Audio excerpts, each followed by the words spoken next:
Hello everyone. तो आज हम लोग बात करेंगे एक ऐसे स्टॉक के बारे में जो कि फूड से रिलेटेड सेगमेंट में काम करने को मिलता है और इसका नाम है सफायर फूड्स इंडिया लिमिटेड। तो आज के वीडियो में हम जानेंगे कि ये किस किस सेगमेंट में, अगर मोर स्पेसिफिक बात करें, क्या क्या इसके ब्रांड्स एंड प्रोडक्ट्स हैं और क्या अभी है जो हम अभी इसको स्टडी कर रहे हैं, आने वाले टाइम में क्यों कर सकता है और अच्छा, ऑल्दो हमारा बुल रन चल रहा है। तो इसको हम समझेंगे डिटेल में। तो इसको हम पहले स्टार्ट करते हैं सफायर्स फूड इंडिया में। सबसे पहले इसके वेबसाइट पे आते हैं। इसको हम फंडामेंटली समझेंगे कि इसके प्रोडक्ट्स अभी क्या डिमांड में है और क्या आने वाले टाइम में और अच्छा कर सकता है। ओके, तो ये हमारा आ गया। अच्छा, ये क्लेम कर रही है कि इसको कहीं और यूज़ नहीं कर सकते, तो ठीक है, अपना प्रमोट कर रही है, आई मीन सेफ्टी के लिए बता रही है। तो हम आ गए हैं इसके वेबसाइट पे और यहाँ पे हमें देखने को मिल रहा है कि इसका जो है कौन-कौन से ब्रांड से ये ओन करती है। ये हमारा फर्स्ट हमारा केएफसी हो गया, दूसरा हमारा पिज़्ज़ा हट हो गया, तीसरा हमारा होगा टैको बेल हो गया। ठीक है, ये 3 हमारा मेन है। और अगर हम बात करें अ, इसके मार्केट कैप की, तो 895 है, अप्रॉक्सिमेट 9,000 करोड़ की मार्केट कैप है। करंट प्राइस इसका 1400 है, जो ऑल टाइम हाई गया था 1568 है। ऑल टाइम हाई तो नहीं बोलेंगे, ऑलमोस्ट वही होगा, ये 52 वीक्स हाई है। और स्टॉक भी ये 43 का। तो अगर हम इसके चार्ट पैटर्न पे जाएँ, तो हमारा चार्ट पैटर्न खुला हुआ है यहाँ पे। तो अगर हम ऑल टाइम देखें, आई मीन सिंस इंसेप्शन देखें, 18 नवंबर को 2021 को लिस्ट हुई थी, अप्रॉक्सिमेट सवा 2 ढाई साल हो चुका है इस कंपनी को। तो उससे देखेंगे तो अप्रॉक्सिमेट 15% डाउन है। ठीक है, 15% सॉरी 15% अप है। अगर बीच में देखें, तो अगर इस पॉइंट पे देखें, अप्रॉक्सिमेट 35% गया था डाउन, फिर ऊपर से वापस से कम बैक किया 56%, फिर से सिमिलर 30% के आसपास डाउन किया, 22% है। तो इस तरह से काफ़ी सीसा की तरह चल रहा है, अप्स एंड डाउन्स काफ़ी है। अगर over the period of 2 and half, I mean सवा 2 साल की बात करें, तो अप्रॉक्सिमेट 12% ना के बराबर हम रिटर्न बोलेंगे। कोई अच्छा रिटर्न नहीं माना जाएगा। अगर हम बात करें कि जिसका मार्केट कैप अप्रॉक्सिमेट 9,000 करोड़ है, ये हमारा स्मॉल कैप में आती है और जो कि हम एक्सपेक्ट करते हैं कि रिटर्न अच्छा देगा। ऐसा हार्ड एंड फास्ट रूल नहीं कि रिटर्न अच्छा ही दे, बट ये हमारा एक्सपेक्टेशन होता है कि अगर हम इन्वेस्ट कर रहे हैं स्मॉल कैप में, तो रिस्क एसोसिएटेड ज़्यादा होगा, तो रिटर्न भी ज़्यादा होगा। ठीक है, तो यहाँ पे हम देख रहे हैं कि it operates more than 400 KFC, Pizza Hut, Taco Bell restaurant across India, Sri Lanka and Maldives. ठीक है, तो ये भी क्लेम करती है कि लार्जेस्ट फ्रेंचाइजी ऑपरेटर है, जिसमें नॉन एक्सक्लूसिव राइट्स है, जो भी केएफसी, पिज़्ज़ा हट एंड टैको बेल का। अगर हम इसके डॉक्यूमेंट्स पे जाएँ, तो इसको हमें ओवरव्यू मिल जाएगा कि कौन-सा प्रोडक्ट का डिमांड कितना है। हाँ, एक और चीज़, जैसे हम फूड की बात करते हैं, तो अभी रिसेंटली ज़ोमैटो और स्विगी का भी नंबर आया था, तो इसमें था कि मोस्ट डिमांडिंग फूड में हमारा आता है अ, पिज़्ज़ा एंड बिरयानी। तो जो अगर हम केएफसी की बात करें, केएफसी एंड पिज़्ज़ा हट तो हमारा मेनली पिज़्ज़ा के लिए फ़ेमस है। केएफसी ऑल्दो चिकन के लिए, लेकिन उसमें हम पिज़्ज़ा भी इसके मेन्यू में इंक्लूडेड है। ओके, तो हम आ जाते हैं फिर से इसके पीपीटी पे। इस पे हमें ओवरव्यू मिल जाएगा कि क्या है इसमें। ओके, तो यम्स फ्रेंचाइज़ी ऑपरेटर है इंडिया, श्रीलंका एंड मालदीव्स में, और इसके 814 टोटल रेस्टोरेंट हैं across India, Sri Lanka and Maldives. अगर हम बात करें, तो इसको हम फाइनेंशियल्स को बाद में हम समझेंगे। जब हम फंडामेंटल्स, आई मीन बेसिक्स देख लेंगे इसका क्या है। और इसका 383 केएफसी रेस्टोरेंट है, 422 पिज़्ज़ा हट है, 9 टैको बेल रेस्टोरेंट है। अगर हम थोड़ा-सा और बात करें, थोड़ा नीचे आते हैं, तो कह रही है केएफसी एंड पिज़्ज़ा हट brand operate in states that cover 56% of GDP.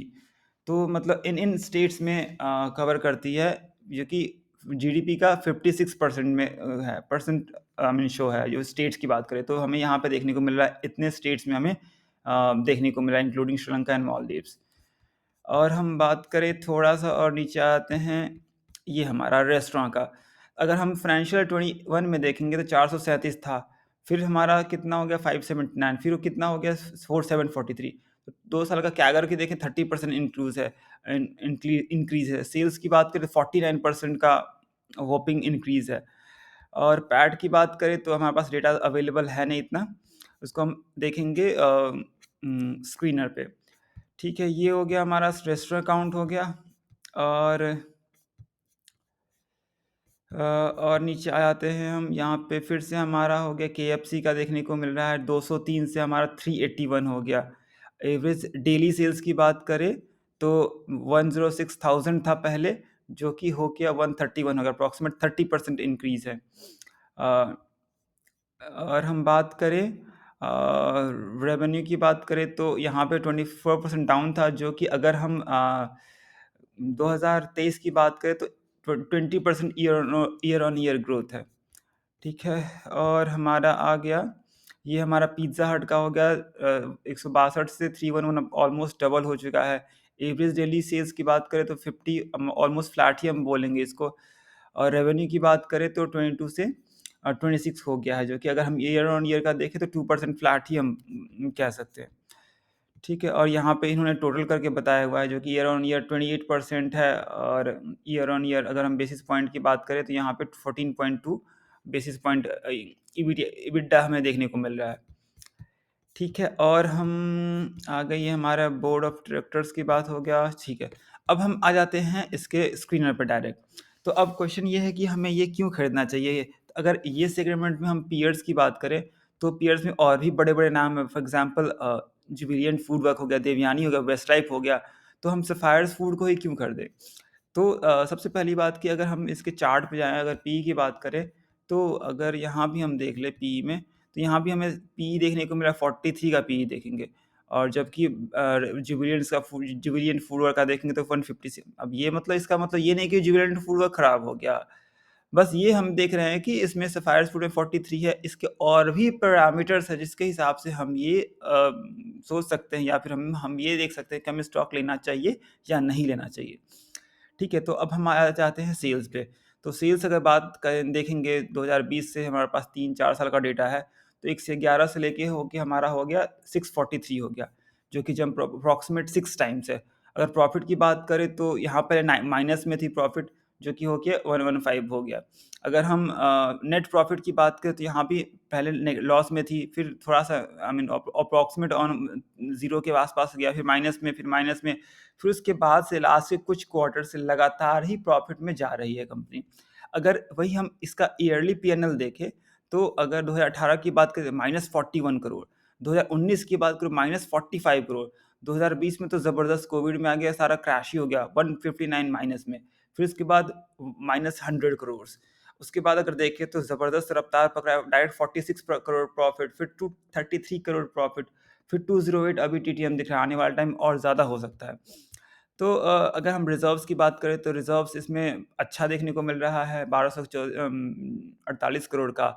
अगर बोरोइंग की देखें लॉन्ग टर्म, शॉर्ट टर्म ना के बराबर है, 17 करोड़ और 16 करोड़ कुछ नहीं है, इतना बड़ा कंपनी की मार्केट कैप जिसकी है इतनी बड़ी है।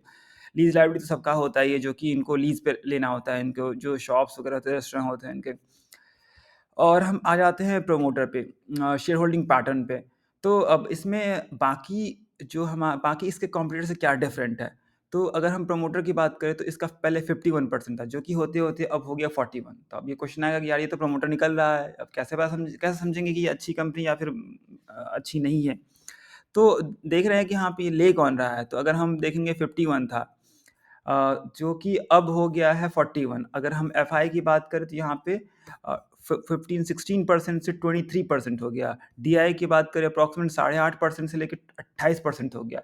पब्लिक में पहले 24% ओन करती थी, होल्ड करती थी, जो कि 6% हो गया। तो देख रहे हैं कि ओवर द टाइम हमारा भले ही प्रमोटर ने माल बेचा हो, बट एफआईडीआई ने ज़बरदस्त भयंकर तरीके से परचेज़ करते जा रही है, होल्ड उठाते जा रही है। तो ये अब ये नहीं है कि अब ये भी है कि ऐसा कुछ नहीं है कि हार्ड एंड फास्ट है कि एफआईडी आएगी तो अच्छी होगी। ये मतलब ये पॉजिटिव साइन है, अगर प्रमोटर माल बेच रहा है फॉर एग्जांपल, बट एफआईडीआई खरीद रही, तो एफआईडीआई की एक्चुअली बहुत बड़ी टीम होती है, आप लोग डीप एनालिसिस करते हैं कोई भी स्टॉक परचेज करने से पहले। तो उस हिसाब से हम कह सकते हैं कि अच्छा कर सकता है, बट एट द एंड आपका खुद का या फिर हमारा खुद का एनालिसिस होना चाहिए कि हम क्यों ले रहे हैं ये स्टॉक। ठीक है, तो ये हमारा शेयर होल्डिंग पैटर्न एकदम ज़बरदस्त सॉलिड डिसेंट सा देखने को मिल रहा है। ओके, तो ये हो गया हमारा ओके, अब हम एक बार देख लेते हैं, इसके कॉम्पिटिटर्स का भी देख लेते हैं। एग्ज़ाम्पल, अगर सबसे बड़ा हम टॉप प्लेयर की बात करें, जुबिलिएंट फीड फूडवर्क की बात करें, अगर हम इसका ओपन करेंगे, इसका अब ये नहीं कि ये स्टॉक खराब है, जुबिलिएंट मेरे पास है ऑलरेडी, मैं ओन करता हूँ स्टॉक को।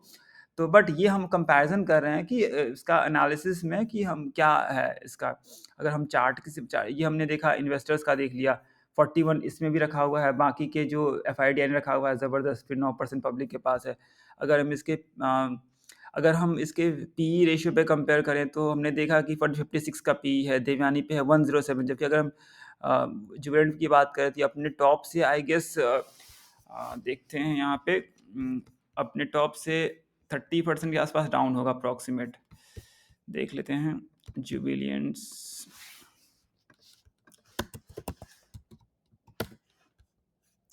तो अगर टॉप से देखेंगे तो अप्रॉक्सीमेट 35% डाउन है, इसके बावजूद भी इसका पी इतना हाई लेवल पे है। तो ये नहीं कि ये स्टॉक ख़राब हो गया, बट अभी रीज़न ये है कि हम सफ़ायर्स फूड को क्यों हम स्टडी करें, क्यों हम खरीदें। सो कुल मिला के अगर समराइज़ करें, तो इसमें हमें स्टडी करने के लिए ये है कि इन्वेस्टर्स जो डीएफआईडी लगातार माल परचेज करते जा रहे, स्टॉक्स उठाते जा रहे, पब्लिक का इन्वॉल्वमेंट कम होते जा रहा है। अगर हम रिजल्ट्स की पीएनएल की बात करें, तो पहले कंपनी ज़बरदस्त लॉस कर रही थी, जो कि अभी लास्ट के 2 साल से प्रॉफिट में जा रही है, वो भी प्रॉफिट भयंकर तरीके से बढ़ रहा है। कंपनी अपने रेस्टोरेंट ओपन कर रही है। अगर हम पीयर्स की बात करें, तो पी रेशियो में काफ़ी कम है इसका, तो आने वाले चांसेस है कि ग्रो कर सकता है। और इसका आखिरी बात ये है कि एक ही फेज़ में जब से स्टार्ट हुई है स्टॉक, एक ही फेज़ में कंसोलिडेट कर रही है, ऊपर नीचे आया, बट एट द एंड देखें तो अभी सेम, ऑलमोस्ट सेम ही लेवल पे है। तो ये सब रीज़न है, 4-5 रीज़न है, जिसके हिसाब से मुझे लगता है कि ये स्टॉक अच्छा कर सकता है। बट एट द एंड आपका कॉल होना चाहिए कि it's your hard earned money. So आप आपको कैसा लगता है, आप उसके हिसाब से आपने डिसाइड कर सकती है, परचेज़ करना है, बाय करना है, होल्ड करना है या सेल करना है, whatever it is. So that's it for now. Thank you so much for watching, see you in the next video, bye bye.